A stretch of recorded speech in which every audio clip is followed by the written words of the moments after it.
Hi everyone, this is Roxana of Smart Nutrition Rocks, and I'm here today to show you how to make Pastel de Nata con Laranja. It is Friday night and I'm getting ready to make my puff pastry for tomorrow morning so I can complete the recipe. So I'm going to put my apron on and my hair up and we're going to get started.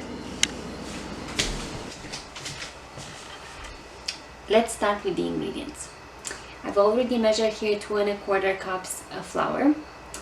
I have 120 milliliters of butter here, a bit of water, and I added a pinch of salt on top of the flour.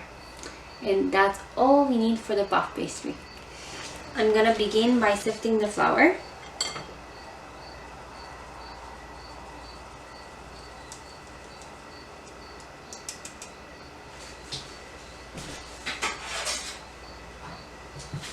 And I'll add 2 tablespoons of butter on top.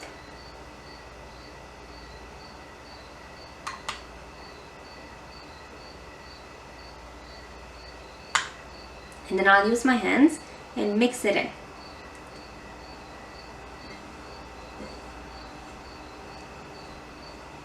I'm looking for a more breadcrumb kind of texture. And you can already feel the pieces of butter in the flour. I'll add 1 more spoon of butter.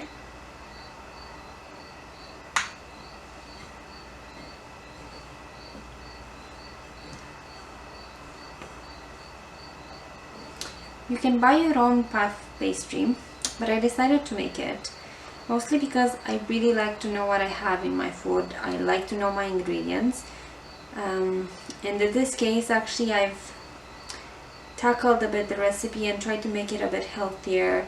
The original recipe that I found had more than double the butter in it. This is very nice. I can feel a lot of crumbles in the flour. Okay. Now that that's done, I will add a bit of butter and make this into a dough.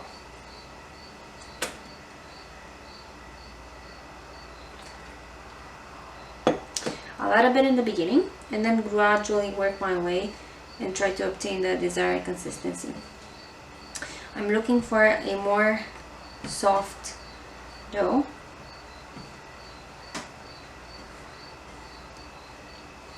Nice. I'm actually making this recipe and trying to make it a bit healthier. The traditional recipe that I initially found had around 20 grams of butter and around 20 grams of added sugar for the recipe. So I decided to challenge myself and see if I can make this a bit healthier. And if you're seeing this, it's probably a good sign because it means I must have succeeded.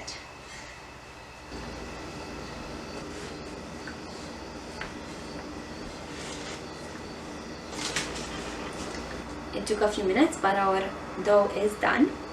I covered it and I'm gonna let it sit for about 15 minutes. In the meantime, my melted butter will solidify a bit. It's gonna be soft and I'm gonna be able to work with it the way I intend. 15 minutes have passed. I've taken out the dough, I have floured my table, and I'm just gonna use a rolling pin to roll my dough into a long rectangular shape.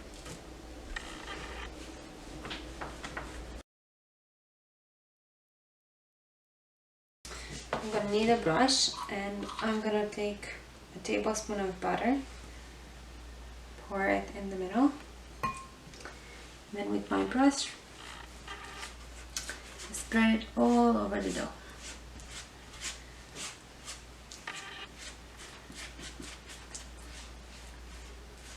It should feel a bit like painting. Great. Now you're gonna take it from one side and fold it in. Beautiful. And then on the other side, also fold it in.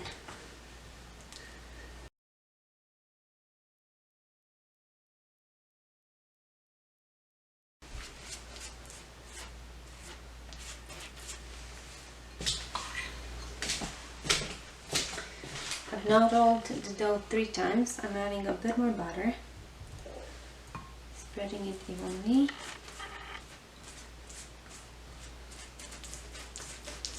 And after this, I'll just need to fold it and then store it in the fridge till tomorrow.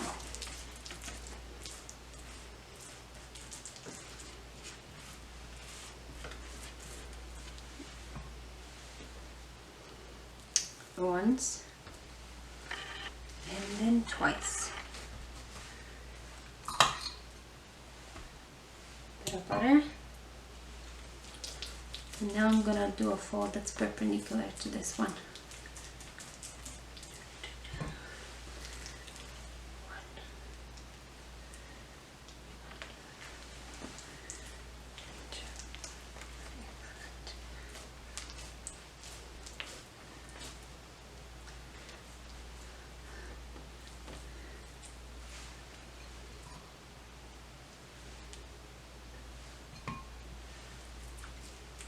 I want all my layers to have a bit of butter over. I'm gonna do this double fold.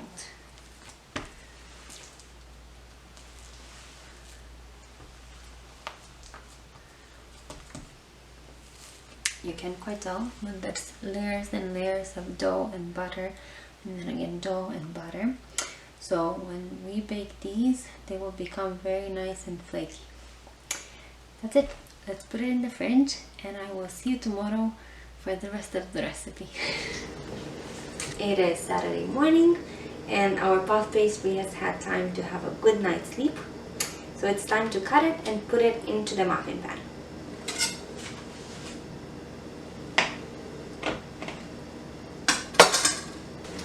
I've cut my dough into 12 equal pieces, and what I'm doing now is take each one of these.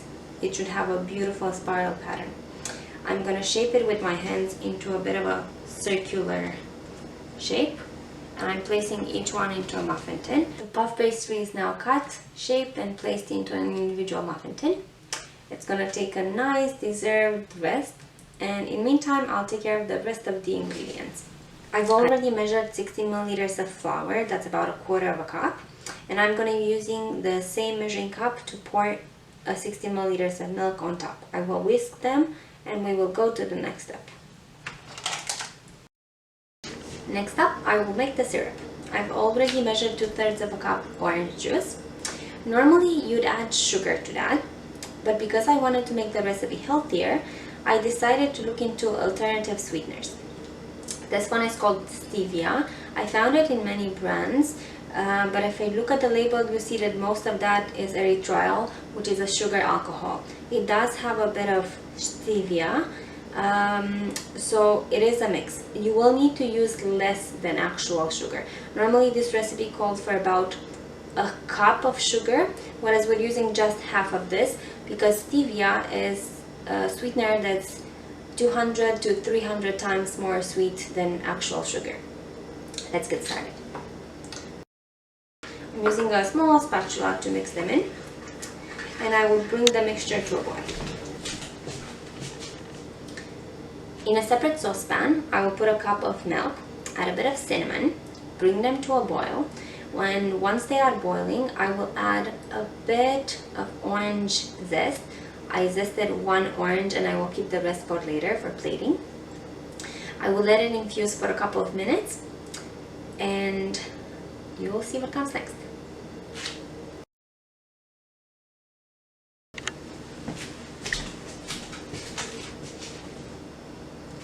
While we are waiting, I took the time to slice my orange. This would also be a great time to separate your yolks, and ideally you want to use a yolk separator because it minimizes the contact of the egg with the shell and minimizes the risk of salmonella contamination. Also, what I can do is actually shape my puff pastry into the desired shape. I will take a bit of water and with my finger I will kind of press it in.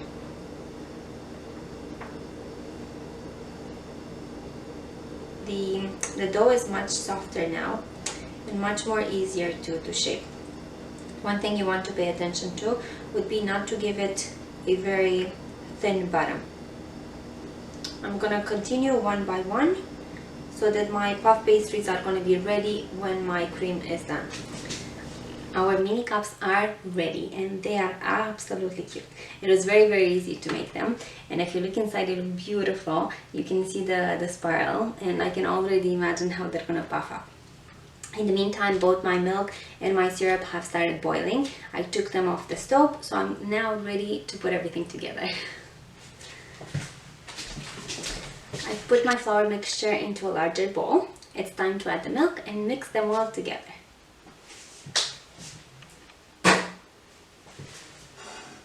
You can actually see the orange color from the zest.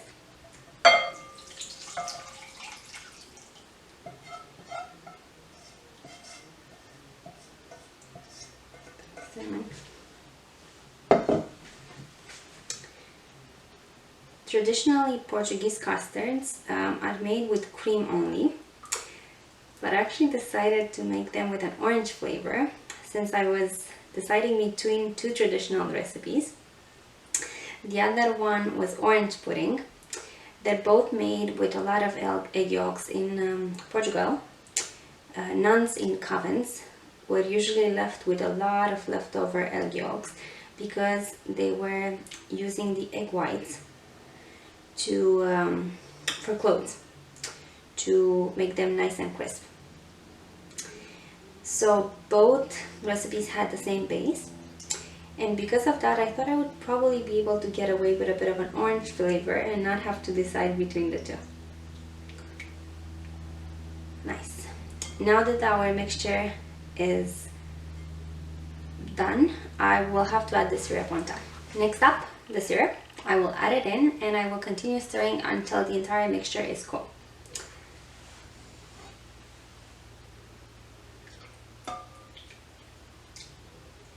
Nice and syrupy.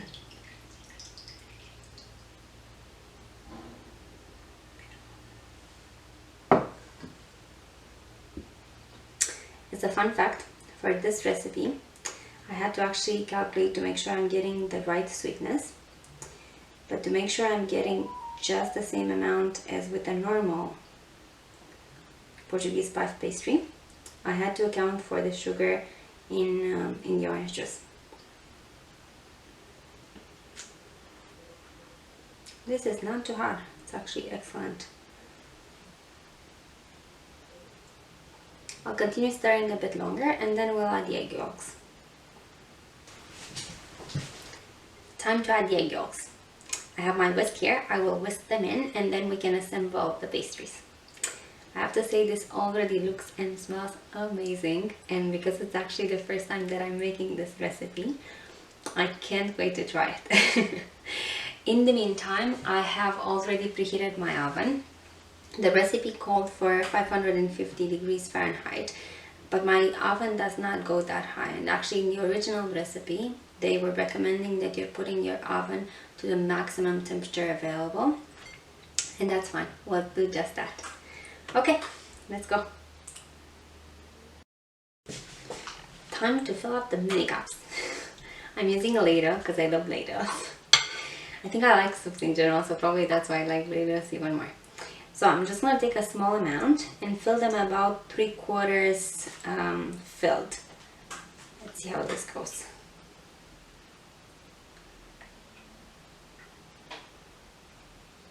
Nice. I've now filled all the cups, and as soon as my oven is hot, I will pop them in the oven for about 15 minutes and prepare a second batch in the meantime.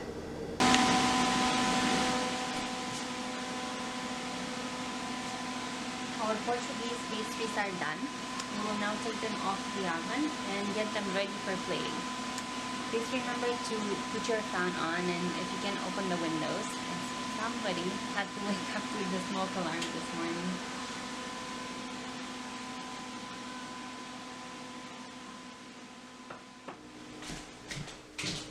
Our pastries are done and they look absolutely gorgeous.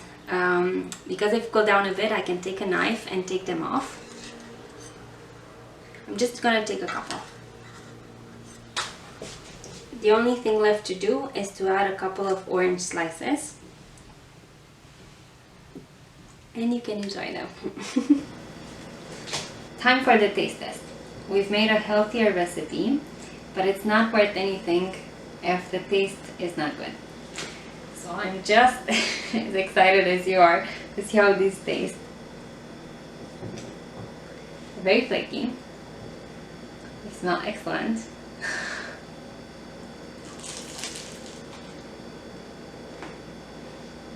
They're really good.